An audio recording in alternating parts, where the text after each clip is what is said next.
수술을 했는데 신경이 마비가 된 거예요. 그리고 사실 이 갑상선이 다 없어졌거든요.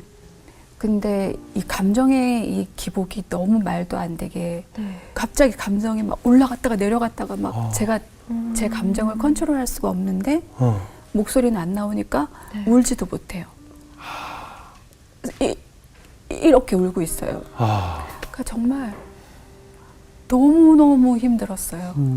그래서 거의 한 8개월 동안 거의 말 못하고 지낸 것 같아요. 아프기 전 연기랑 아프고 난 후 연기가 달라졌다고 느껴지는데 혜라님은 어떻게 보셨어요? 사람은 그러니까 아픔을 통해 성장하는 거예요. 아픔을 모르는 인간은 내면이 성숙하질 않아. 아픔으로 가르쳐요. 모든 애고를. 그래서 현대인이 받는 교육은 진짜 교육이 아니야. 인생의 산전수전, 공주전적 겪으면서 버림도 받고 그래서 아프고 빼앗겨서 아프고 수치당해서 아프고 미움받아서 아프고 막 그런 아픔. 특히 가장 큰 아픔이 죽음에 가는 아픔인데 암수술한 건 사실은 죽을까봐 두려움 속에 있었던 거잖아. 그 아픔을 겪고 나서 목소리를 또 빼앗겼네.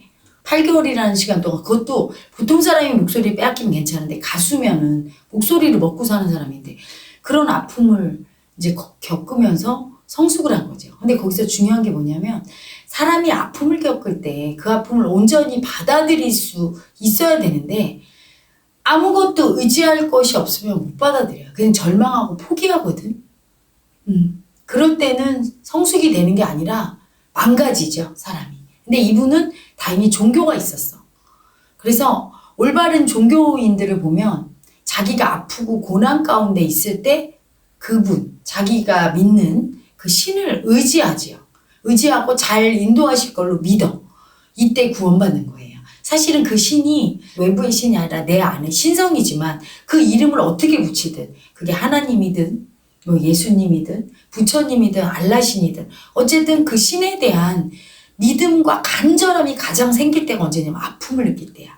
그래서 이분이 기도를 받고 소리가 나왔다. 그때도 이제 소리가 도레미 파가 안 됐었어요. 그래서 소리가 달라지니까 정말 하나님 지푸라기라도 그렇죠.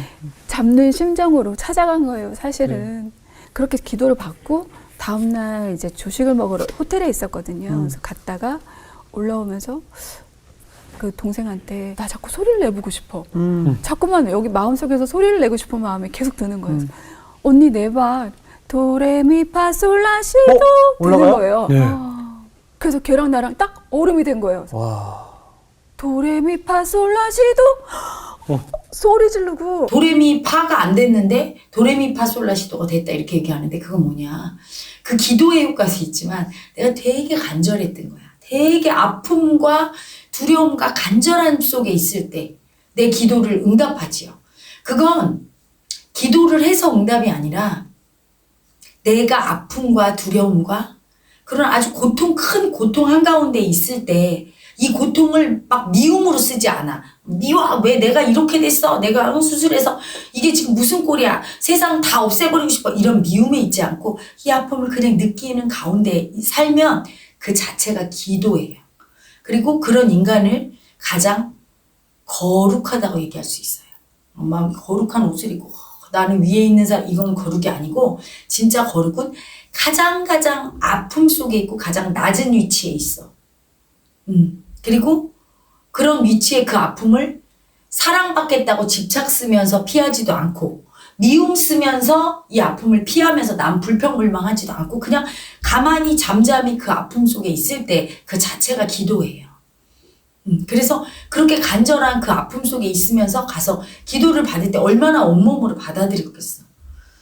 스스로 자기를 구원하는 거지, 인간이. 자기 내면의 신성이. 그래서 그런 종교의 몫이 크죠. 종교를 잘못 믿는 분들은 기복신앙처럼 뭘 해주세요. 그리고 자기 뜻대로 안 해주면 뭐야 이 종교 이상하네. 버리고 또 무교가 된다는 거나 다 그런 종교로 가고 이게 잘못된 신앙생활인데 이분은 올바른 신앙생활이지. 그런 아픔 가운데 있을 때 그렇게 신에게 의지하고 신의 축복을 믿고 그리고 너무 의지할 게 없으면 그 믿음이 안 생기지. 너무 아프니까. 근데 그런 신성에게 의지해서 극복했기 때문에 존재가 마음이 많이 바뀌었겠죠. 많이 부드러워졌을 거야. 아픔 속에 있을 때 그래도 이게 구원을 받을 날이 언젠간 온다는 믿음이 생겼고, 그러니까 삶에 대한 두려움이 많이 떨어졌을 거예요.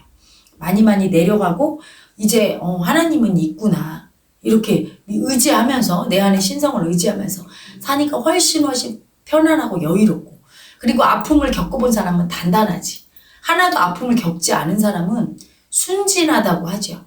그런데 아픔을 온전히 겪어서 그 아픔을 절대 보지 않으려고 삿된 술수를 써서 집착한다거나 미움을 쓰지 않고 그냥 받아들인 사람은 순수해요. 순진한 게 아니라.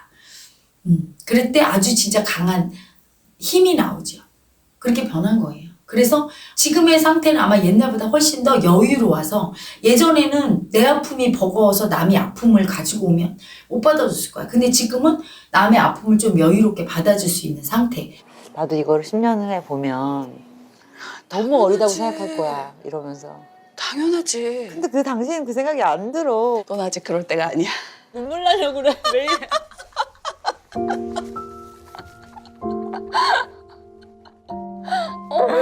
그리고 어떤 사랑이나 좋은 일이 와도 그거에 막 호호하고 사랑에 그렇게 집착하지 않아. 한번 아파봤기 때문에. 언제든지 또 아픈 일이 올 수 있다는 걸 아니까 겸손해진 상태. 그리고 함부로 미움도 안 쓰는 상태. 늘 온전히 자기의 삶에 좀 충실하고 받아들이려고 하고 자만하지도 않는, 좀 예전보다 많이 편안하고 성숙된 영혼을 갖춘 그런 상태니까, 아마 이런 상태에서 드라마를 하거나 노래를 하거나 어떤 거를 해도 안정된 마음 에너지가 나오니까 듣는 사람도 보는 사람도 편안하게 해주죠. 인생에 가장 행복할 거야, 지금이. 그게 진짜 행복이거든. 멋모르는 행복은 행복이 아니야. 충분히 아픔을 느끼고 고통도 알고 한 성숙한 영혼이 느끼는 행복이 진짜 깊고 인생에 진짜 행복을 아는 그런 행복이죠. 엄정화 같은 가수가 되고 싶다. 엄정화가 롤모델이다. 백지영 씨, 손담비 씨, 혜리 씨, 설현, 유희, 선미, 롤모델 천하통일.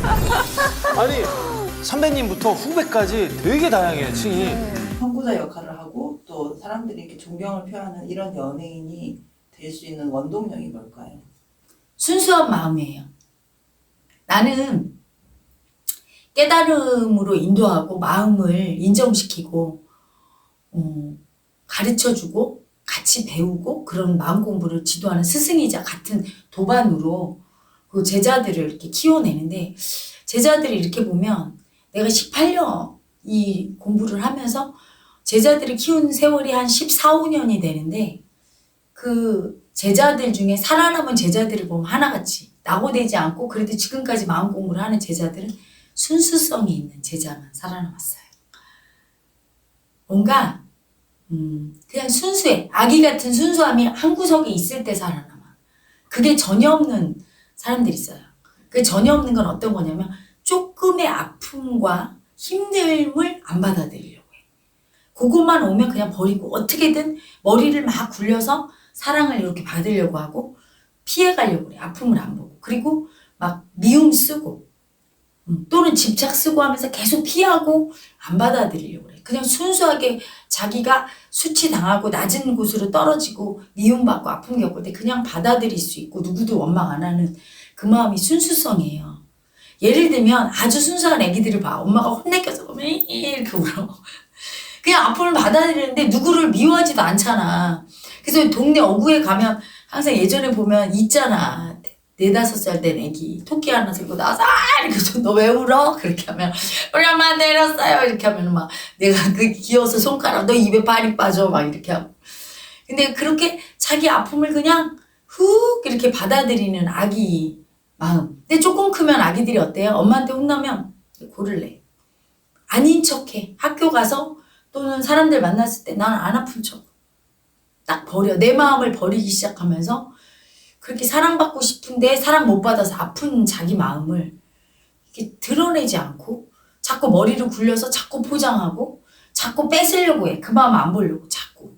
밖에서 뭘 사랑받으려고 애쓰고 그리고 막 미움 쓰고 이렇게 오염이 되는데, 그렇게 오염되면서 커도 마음 한 자락은 되게 순수성이 남아있는 아기 같은 사람들이 있거든. 근데 그런 사람들은 공부가 돼요. 계속 마음을 보고. 근데 그걸 다 버리고 정말 세상과 타협해서 아픔은 세상이 그렇잖아. 아픔을 다 수치주고 나쁘다고 하고 아이들을 무시하잖아. 내가 보기에 가장 지혜롭고 가장 위대하고 가장 사랑스럽고 제일 많이 알고 있는 존재가 아이들이야. 제일 모르는 게 저 윗사람들이야. 정치인 있네, 스카이대를 나왔네, 개뿔도 모르면서 싸움박질만 하고 있는 존재. 가장 어리석은 존재야. 그러면서 자기 머리에 지식만 가득 차서 그 지식이, 지혜가 없는 지식은 쓰레기며 똥이 되는데 그것도 모르고 잘난 척하는 그 사람들이 가장 불행하고 가장 모르는 사람이야. 이 세상에서 가장 행복한 사람이 가장 지혜롭고 다 아는 사람이고, 가장 아프고 불행한 사람일수록, 그리고 남을 힘들게 하는 사람일수록 가장 어리석고 가장 무지하고 아무것도 모르는 사람이거든. 근데 지식을 많이 알면 안 돼. 그게 아니에요. 행복을 할 때 아는 거야. 아픔을 할 때 아는 거야. 애기죠, 애기지. 그래서 그 애기의 순수성이 있어야 그런 아픔이 와도 미움을 안 쓰고 극복하고 그 아픔 버리고 집착을 안 해요. 근데 그 엄정화 이분이 눈을 보면 애기 같잖아. 순수한 마음이 있는 거야. 나이가 먹었어도 순수한 마음이 있어. 그래서 그 순수한 마음 때문에 아마 순진하고 귀여운 그 마음, 애기 마음 한 자락이 아픔이 왔을 때 그걸 극복할 힘을 주거든. 아이들이 오히려 더 용감하거든요. 아이들이 어른보다 단순하고 순진하고 정도를 걷고 그런 아이 마음으로 극복하지 않았나 싶어요. 그래서 우리 모두 너무 야가 빠지고 옳다 그르다 판단하고 이건 맞는 거야, 이건 틀린 거야, 나는 이런 걸 알지, 난 대단해, 이런 걸 다 내려놓고 아기로 살아야 돼요. 제가 꿈꾸는 세상은 사람들이 전부 되게 지혜롭고 맑은데 아기 같은 마음을 쓰는. 그래서 정도만 걷고 거짓말이 뭐야? 그때는 거짓말이라는 그거 이해가 안 되고 선의의 거짓말밖에 없는.